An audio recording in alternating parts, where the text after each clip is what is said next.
Hi, this is the Cotopaxi group. We're going to talk a little bit today about the chapters from the book that we read called Leading in a Culture of Change. Our table of contents is as follows. We're basically going to go through each chapter. Chapter 2 is about moral purpose. Chapter 3 is about understanding change. Chapter 4 is about relationships.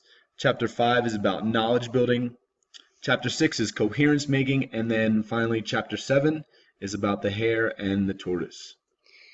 Hi, this is Gabby, and I'll be presenting on Chapter 2, which is moral purpose. We defined having moral purpose as a time when actions taken to create change coincide with an organization's stakeholders' sense of good. So moral purpose is crucial to effective leading. It is automatically present with other components of leading, but only flourishes when it is cultivated by the leader. Finally, moral purpose and sustained performance are mutually dependent. You cannot have one without the other. It is important for the employees or the stakeholders to have this sense of moral purpose as well. There were two case studies discussed in this chapter. The first one was about English schools attempting to improve literacy and numeracy. In this case study, they discussed how there was a strategic plan with specific steps in order to accomplish this goal. And so the lesson that we learned through this case study is that moral purpose can't just be stated, but it has to be accompanied with strategies and a plan in order to realize it. Hi, I'm Mark. The second case study that we looked at in Chapter 2 was about Monsanto. And basically, the lessons that we learned from this case study is that in a globalized world, the moral purpose of an organization affects both the company from within, as in the people that work at the company or the organization, but also without the organization in terms of the people that are outside the organization. Their view of the organization, their perception of its moral purpose can also affect how successful that organization is. One of the main ideas that were summarized at the end of our chapter about moral purpose is this quote that we got from page 28. It reads, "Moral purpose and sustained performance of organizations are mutually dependent." Basically, what we're saying here is that you can't have one without the other. An organization can't sustain performance, can't last without a moral purpose. And unfortunately, some companies or organizations don't last precisely because they don't have a moral purpose. Hi, I'm Christy. I focused on understanding change, chapter 3. So one of the biggest aspects of this chapter is that change is complex, and that in order to make change effective, one needs to understand the whole process, and the process is complex in itself. Change is always accompanied by a huge mess. So there's also an aspect of change anytime anything new is introduced. There's what's called an implementation dip, where change requires new skills, and people tend to get anxious about the new skills, the new things that they need to do. And so overall, there tends to be a dip in performance as well as confidence. There's also tends to be resistance in change. And it's just part of the dynamics of change overall that some people are afraid of the change and tend to push against it.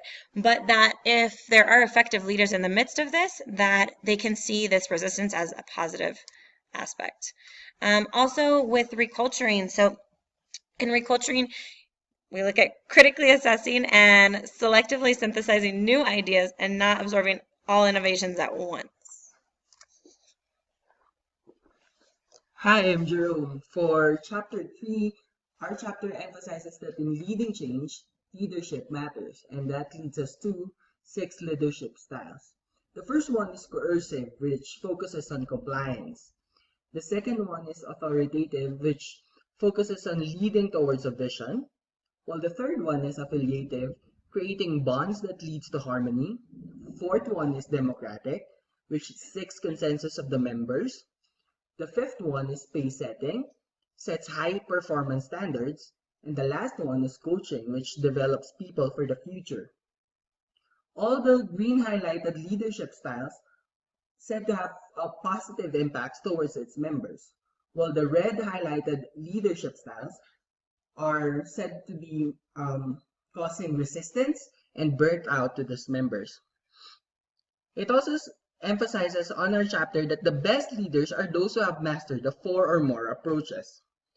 A great example of this is a leader who presents well, which can be perceived as authoritative, yet take time to seek and listen for doubters, which is somehow democratic, and also try to build a good relationship to those who don't trust them, and which can be found as affiliative. Hi, I'm Eva, and I'm working to present Chapter 4, Relationships, Relationships, Relationships. Relationships are a crucial ingredient for change. Individuals connected to the cause make the best cooks. Hi, I'm Anna, and when connected to the purpose, individuals are more invested and become willing employers of change. A genuine connection to coworkers is essential to achieve sustaining results. Effective leaders care for the people they lead. Being authentic and vulnerable in the presence of colleagues builds trust, confidence, and a willingness to follow. Leading requires a combination of emotional intelligence and intellectual brilliance. IQ alone is not a determinant of success. Resistance to change is natural, but leaders of change welcome it, knowing that without it, perhaps change is actually not happening. And the expression of dissent should be encouraged and valued.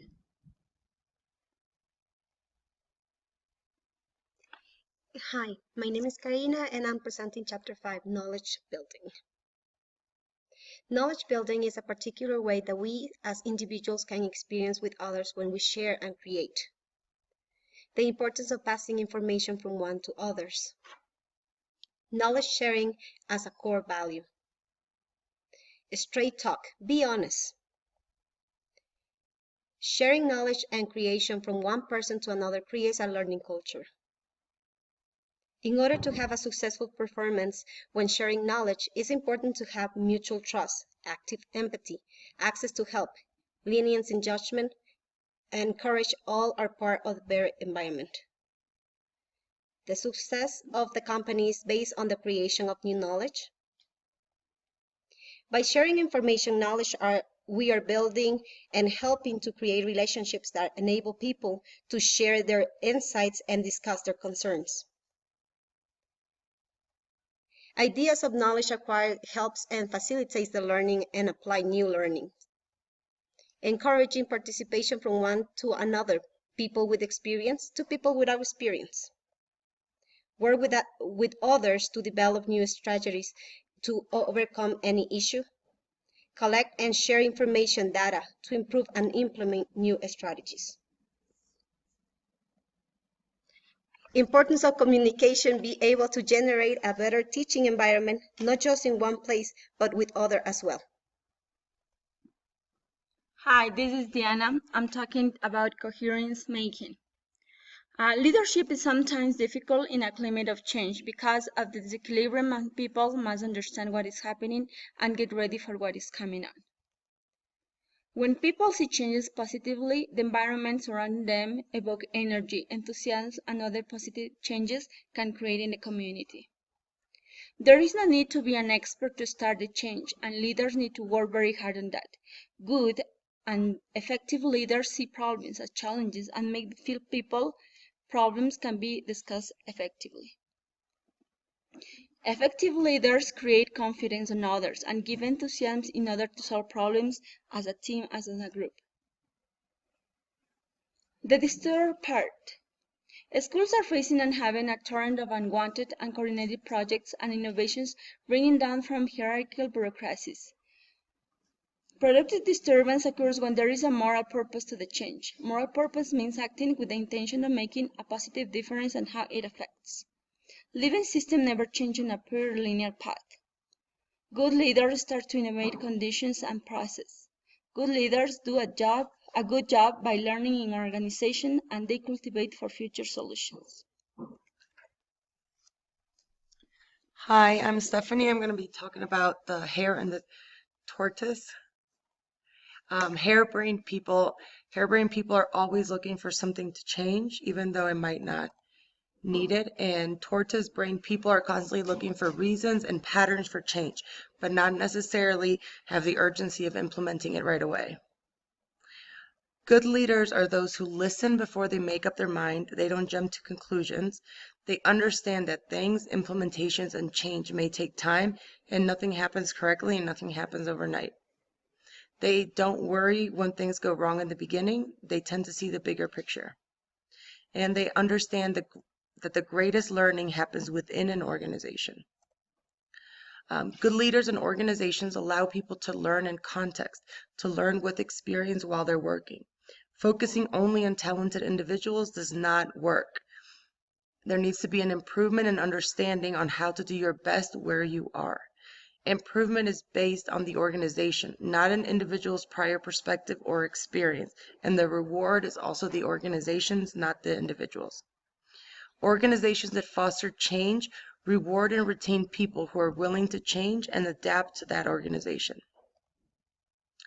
Organizations foster ways for people to learn from each other, all in the context of the organization. Developing leadership and improving the organization as you go, which changes learning and individuals simultaneously. Once you understand motivations, social and moral impacts of change. Thank you for listening. Have a great day.